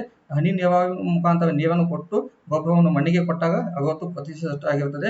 ಆದರೆ ಹನಿ ನೀರಾವರಿ ಮುಖಾಂತರ ನೀರು ಮತ್ತು ಗೊಬ್ಬರ ನಿರ್ವಹಣೆ ಮಾಡಿದಾಗ ಇದರ ಸಾಮರ್ಥ್ಯ 90% ಆಗುತ್ತದೆ. ಆದರೆ ನಾವು ಹನಿ ನೀರಾವರಿ ಮುಖಾಂತರ ನೀರು ಮತ್ತು ಗೊಬ್ಬರ ನಿರ್ವಹಣೆ ಮಾಡಿದಾಗ ಹೆಚ್ಚಿನ ಸಾಮರ್ಥ್ಯದಲ್ಲಿ ಬಳಕೆಯನ್ನು ಮಾಡಬಹುದು. ಆಮೇಲೆ ನಾವು ಗೊಬ್ಬರ ದ್ರಾವಣ ಮಾಡಬೇಕಾದ್ರೆ ಒಂದು ಗೊಬ್ಬರ ಮತ್ತೊಂದು ಗೊಬ್ಬರ ಜೊತೆಗೆ ಹೊಂದಾಣಿಕೆ ಆಗುವುದನ್ನು ನೋಡಿ ದ್ರಾವಣ ಮಾಡಬೇಕಾಗುತ್ತದೆ. ಅಂದ್ರೆ ಒಂದು ರಸಾವರಿ ವಿಭಾಗ ಪಟ್ಟಿಯಲ್ಲಿ 3-4 ಗೊಬ್ಬರಗಳು ಬೇಕಾಗುತ್ತವೆ ಆ ಒಂದು ಬೆಳವಣಿಗೆ ಹಂತದಲ್ಲಿ. ಆ ಬೆಳವಣಿಗೆ ಹಂತದಲ್ಲಿ ನಾವು ಗೊಬ್ಬರವನ್ನು ಉಪಯೋಗಿಸುವಾಗ ದ್ರಾವಣವನ್ನು ಮಾಡಬೇಕಾದಾಗ ಒಂದು ಗೊಬ್ಬರದ ಜೊತೆಗೆ ಹೊಂದಾಣಿಕೆ ಆಗಿರಬೇಕು. ಅಮೋನಿಯಂ ಸಲ್ಫೇಟ್ ಮತ್ತು ಯೂರಿಯಾವನ್ನು ನಾವು ಜೊತೆಯಾಗಿ ಮಿಶ್ರಣ ಮಾಡಬಹುದು. ಆಮೇಲೆ ಪೊಟ್ಯಾಷಿಯಂ ನೈಟ್ರೇಟ್ 13-45 ಮತ್ತು ಅಮೋನಿಯಂ ಸಲ್ಫೇಟ್ ಈ ಗೊಬ್ಬರವು ಒಂದಕ್ಕೊಂದು ಹೋಲುವುದಿಲ್ಲ ಮತ್ತು ಮಿಶ್ರಣ ಆಗುವುದಿಲ್ಲ. ಕೆಳಗಡೆ ಮಿಶ್ರಣ ಮಾಡಿದಾಗ ನೀರಿನಲ್ಲಿ ಕೆಳಗಡೆ ಲವಣಾಂಶಗಳನ್ನು ಕಾಣಬಹುದು. ಆಮೇಲೆ ಕ್ಯಾಲ್ಸಿಯಂ ನೈಟ್ರೇಟ್ ಈ ಗೊಬ್ಬರವು ಮತ್ತು 12-61 ಮೋನೋ ಅಮೋನಿಯಂ ಫಾಸ್ಫೇಟ್ ಈ ಗೊಬ್ಬರದ ಜೊತೆಗೆ ಮಿಶ್ರಣ ಆಗುವುದಿಲ್ಲ ಮತ್ತು ಯಾವುದೇ ಗೊಬ್ಬರ ಜೊತೆಗೂ ಮಿಶ್ರಣ ಆಗುವುದಿಲ್ಲ. ಕ್ಯಾಲ್ಸಿಯಂ ನೈಟ್ರೇಟ್ ಅನ್ನು ನಾವು ಕೊಟ್ಟಾಗ ಬೇರೆಯಾಗಿ ಸಪರೇಟ್ ಆಗಿ ಕೊಡಬೇಕು. ಆಮೇಲೆ ಹನಿ ನೀರಾವರಿಯಲ್ಲಿ ಗೊಬ್ಬರವನ್ನು ಕೊಡಬೇಕಾದ್ರೆ ನಮಗೆ ಅನುಕೂಲವಾಗುವಂತೆ ಒಂದು ವಾರಕ್ಕೊಮ್ಮೆ ಆಗಲಿ ಆಮೇಲೆ 5 ದಿವಸಗಳ ಅಂತರದಲ್ಲಿ ಗೊಬ್ಬರವನ್ನು ಕೊಟ್ಟರೆ ಹೆಚ್ಚಿನ ಸಾಮರ್ಥ್ಯದಲ್ಲಿ ಉಪಯೋಗ ಮಾಡಿಕೊಳ್ಳಲು ಸಾಧ್ಯವಿದೆ. ಆಮೇಲೆ ನಾವು ಪೋಷಕಾಂಶಗಳನ್ನು ಯಾವ ರೀತಿಯಾಗಿ ಕೊಡಬೇಕು. ಪೋಷಕಾಂಶಗಳನ್ನು ಕೊಡಬೇಕಾದ್ರೆ ನಾವು ಉದಾಹರಣೆಗೆ ನಾವು 1 ಗಂಟೆ ನೀರನ್ನು ಕೊಡುತ್ತಿದ್ದೇವೆ ಬೆಳೆಗೆ. ಆ 1 ಗಂಟೆಯಲ್ಲಿ ಮೊದಲು ಅರ್ಧ ಗಂಟೆಯನ್ನು ನಾವು ನೀರನ್ನು ಕೊಡಬೇಕು. ಆಮೇಲೆ 15 ನಿಮಿಷ ರಸದ ಗೊಬ್ಬರದ ದ್ರಾವಣವನ್ನು ಬೆಳೆಗೆ ಕೊಡಬೇಕು. ಆಮೇಲೆ 15 ನಿಮಿಷ ಮತ್ತೆ ನೀರು ಕೊಟ್ಟು ಕೊಡಬೇಕು. ಅಂದ್ರೆ ನಾವು ಮೊದಲು ಅರ್ಧ ಗಂಟೆ ನೀರು ಕೊಟ್ಟಾಗ ಬೇವಿನ ಸಮೂಹ ಸಂಪೂರ್ಣವಾಗಿ ಹಸಿಯಾಗುತ್ತದೆ. ಆಮೇಲೆ ಪೋಷಕಾಂಶಗಳನ್ನು ಕೊಟ್ಟಾಗ ಪೋಷಕಾಂಶಗಳು ಬೇವಿನ ಸಮೂಹದ ಅಲ್ಲಲ್ಲಿ ಹೋಗಿರ್ತವೆ. ಆಮೇಲೆ ನಾವು ಮತ್ತೆ ನೀರು ಕೊಟ್ಟಾಗ ಎಲ್ಲ ಪೋಷಕಾಂಶಗಳ ಕಣಗಳು ಬೇವಿನ ಸಮೂಹಕ್ಕೆ ಒಂದೇ ಸಮನಾಗಿ ಹಂಚಿ ಹೋಗಿ ಹೆಚ್ಚಿನ ಸಾಮರ್ಥ್ಯದಲ್ಲಿ ಬೆಳೆಗೆ ಲಭ್ಯತೆ ಆಗುತ್ತವೆ. ರಸಾವರಿಯಲ್ಲಿ 2 ತರ ಬರ್ತದೆ. ಅಂದ್ರೆ ಒಂದು ಕ್ವಾಂಟಿಟಿ ನಾವು ಗೊಬ್ಬರ ಎಷ್ಟು ಪ್ರಮಾಣದಲ್ಲಿ ನಾವು ಗೊಬ್ಬರ ಕೊಡಬೇಕು ಅಷ್ಟು ಪ್ರಮಾಣದಲ್ಲಿ ಕೊಟ್ಟರೆ ಒಂದು ಕ್ವಾಂಟಿಟಿ. ಅಂದ್ರೆ ನಾವು ಅದರಲ್ಲಿ ಎಷ್ಟು ಸಾಮರ್ಥ್ಯ ಉಪಯೋಗ ಆಗಿದೆ ಗೊತ್ತಾಗೋದಿಲ್ಲ. ಅದು ಕ್ವಾಲಿಟೇಟಿವ್ ಅಂದ್ರೆ ನಾವು ಕೊಟ್ಟಂತ ಗೊಬ್ಬರ ಹೆಚ್ಚಿನ ಸಾಮರ್ಥ್ಯದಲ್ಲಿ ಉಪಯೋಗ ಆಗ್ತಿರ್ಬೇಕು ಅಂದ್ರೆ ಅದಕ್ಕೆ ಕ್ವಾಲಿಟೇಟಿವ್ ಫರ್ಟಿಗೇಷನ್ ಅಂತಾರೆ. ನಾವು ಒಂದು ಫರ್ಟಿಗೇಷನ್ ಟ್ಯಾಂಕ್ ಮುಖಾಂತರ ಕೊಟ್ಟಾಗ ನಾವು ಹೆಚ್ಚಿನ ಸಾಮರ್ಥ್ಯವನ್ನು ಕಾಣುವುದಿಲ್ಲ. ಅದೇ ವೆಂಚುರಿ ಮುಖಾಂತರ ಕೊಟ್ಟಾಗ ಹೆಚ್ಚಿನ ಸಾಮರ್ಥ್ಯವನ್ನು ಕಾಣಬಹುದು. ವೆಂಚುರಿ ಮತ್ತು ಫರ್ಟಿಗೇಷನ್ ಎರಡರ ನಡುವೆ ವ್ಯತ್ಯಾಸ ಅಂದ್ರೆ ವೆಂಚುರಿಯನ್ನು ನಾವು ನಮ್ಮ ನೀರಿನ ಮೂಲದಲ್ಲಿ ಹೆಚ್ಚಿನ ಒತ್ತಡ ಬರುತ್ತಿದ್ದರೆ ಉಪಯೋಗ ಮಾಡಿಕೊಳ್ಳಲು ಸಾಧ್ಯವಿದೆ. ಆದರೆ ಕಡಿಮೆ ಒತ್ತಡ ಬರುತ್ತಿದ್ದರೆ ಈ ವೆಂಚುರಿ ಕಾರ್ಯನಿರ್ವಹಿಸುವುದಿಲ್ಲ. ಅಂತ ಒಂದು ಪರಿಸ್ಥಿತಿಯಲ್ಲಿ ನಾವು ರಸಾವರಿಗೆ ಫರ್ಟಿಗೇಷನ್ ಟ್ಯಾಂಕ್ ಅನ್ನು ಉಪಯೋಗ ಮಾಡಿಕೊಳ್ಳುವುದು ಯೋಗ್ಯವಾಗಿದೆ. ಆಮೇಲೆ ಹನಿ ನೀರಾವರಿಯ ಉಪಯೋಗ ಮಾಡುವುದರಿಂದ ನಾವು ಬೆಳೆಯಲ್ಲಿ ಒಂದೇ ಸಮನಾದ ಬೆಳವಣಿಗೆಯನ್ನು ಕಾಣಬಹುದು. ಆಮೇಲೆ ಒಂದೇ ಸಮನಾದ ಈ ಮರಿಗಳ ಸಂಖ್ಯೆಯನ್ನು ಕಾಣಬಹುದು. ಆಮೇಲೆ ಹೆಚ್ಚಿನ ಪ್ರಮಾಣದಲ್ಲಿ ಗಡ್ಡೆಗಳನ್ನು ಕಾಣಬಹುದು. ಇದರಿಂದ ಹೆಚ್ಚಿನ ಪ್ರಮಾಣದಲ್ಲಿ ಗಡ್ಡೆಗಳು ಆಮೇಲೆ ಹೆಚ್ಚಿನ ಪ್ರಮಾಣದಲ್ಲಿ ಇಳುವರಿಯನ್ನು ಕಾಣಬಹುದು. ಆಮೇಲೆ ಒಳ್ಳೆಯ ಗುಣಮಟ್ಟದ ಇಳುವರಿಯನ್ನು ನಾವು ಕಾಣಬಹುದು. ಶುಂಠಿಯನ್ನು ಸಾಮಾನ್ಯವಾಗಿ ಹಸಿ ಶುಂಠಿಯ ಕಾಲಾವಧಿಯು 180ರಿಂದ 200 ದಿವಸಗಳವರೆಗೆ ಆಗಿರುತ್ತದೆ. ಆದರೆ ಒಣ ಶುಂಠಿಯ ಕಾಲಾವಧಿಯು 245ರಿಂದ 255 ದಿವಸಗಳ ಕಾಲಾವಧಿಯಾಗಿರುತ್ತದೆ. ಇದರಲ್ಲಿ ಹೆಚ್ಚಿನ ಪ್ರಮಾಣದಲ್ಲಿ ನಾರಿನ ಅಂಶ ಇರುತ್ತದೆ. ನಾವು ಹನಿ ನೀರಾವರಿಯಲ್ಲಿ ಸುಮಾರಾಗಿ 1 ಎಕರೆಗೆ 16 ಟನ್ದಷ್ಟು ಇಳುವರಿಯನ್ನು ನಾವು ನಿರೀಕ್ಷಣೆ ಮಾಡಬಹುದು. ಆಮೇಲೆ ಹನಿ ನೀರಾವರಿಯಲ್ಲಿ ನಾವು ರಸಾವರಿಯನ್ನು ಮಾಡಿದಾಗ 16 ಟನ್ನಿಂದ 20 ಟನ್ನು ಮತ್ತು ನಾವು ಒಂದು ಹೆಚ್ಚಿನ ಪ್ರಮಾಣದಲ್ಲಿ ಗೊಬ್ಬರವನ್ನು ಹೆಚ್ಚಿನ ಸಾಮರ್ಥ್ಯದಲ್ಲಿ ನಮ್ಮ ಮಣ್ಣನ್ನು ಸುಧಾರಣೆ ಮಾಡಿಕೊಂಡು ಉಪಯೋಗ ಮಾಡಿಕೊಂಡಾಗ 22 ಟನ್ನು ಅದಕ್ಕಿಂತ ಹೆಚ್ಚಿನ ಇಳುವರಿಯನ್ನು ನಾವು ನಿರೀಕ್ಷಣೆ ಮಾಡಲು ಸಾಧ್ಯವಿದೆ. ಹನಿ ನೀರಾವರಿಯಲ್ಲಿ ನಾವು ರಸಾವರಿ ಮಾಡಿದರೆ ಹೆಚ್ಚಿನ ಸಾಮರ್ಥ್ಯದಲ್ಲಿ ನಾವು ಪೋಷಕಾಂಶಗಳು ಮತ್ತು ನೀರಿನ ಲಾಭಾಂಶವನ್ನು ಕಾಣಬಹುದು. ಇದರಿಂದ ನಾವು 16 ಪೋಷಕಾಂಶಗಳನ್ನು ಬೆಳೆಯ ಬೆಳವಣಿಗೆ ಹಂತಕ್ಕನುಗುಣವಾಗಿ ಕೊಡಲು ಸಾಧ್ಯವಿದೆ. ಆಮೇಲೆ ಪೋಷಕಾಂಶಗಳನ್ನು ನಾವು ಸರಿಯಾದ ಸ್ಥಳದಲ್ಲಿ ಮತ್ತು ಬೆಳವಣಿಗೆ ಹಂತಕ್ಕನುಗುಣವಾಗಿ ಕೊಡುವುದರಿಂದ ನಾವು ಹೆಚ್ಚಿನ ಲಾಭಾಂಶವನ್ನು ಕಾಣಬಹುದು. ಯಾವುದೇ ಒಂದು ಪೋಷಕಾಂಶದ ಕೊರತೆ ಕಂಡು ಬಂದಾಗ ಅದರಿಂದ ಪರಿಣಾಮವು ಇಳುವರಿ ಮೇಲೆ ನಾವು ಕಾಣಬಹುದು. ಅದರ ಸಲುವಾಗಿ ನಾವು ಹನಿ ನೀರಾವರಿಯನ್ನು ಉಪಯೋಗ ಮಾಡುತ್ತಿದ್ದರೆ ಕಂಪಲ್ಸರಿಯಾಗಿ ನಾವು ರಸಾವರಿಯನ್ನು ಮಾಡಿದಾಗ ಮಾತ್ರ ಹೆಚ್ಚಿನ ಇಳುವರಿಯನ್ನು ಕಾಣಲು ಸಾಧ್ಯವಿದೆ. ಈಗಾಗಲೇ ಎಲ್ಲರಿಗೂ ಗೊತ್ತಿರಬೇಕು, ಕೊರೋನಾ ವೈರಸ್ ಕೋವಿಡ್-19 ಎಲ್ಲರಿಗೂ ಸಮಸ್ಯೆ ಆಗಿದೆ.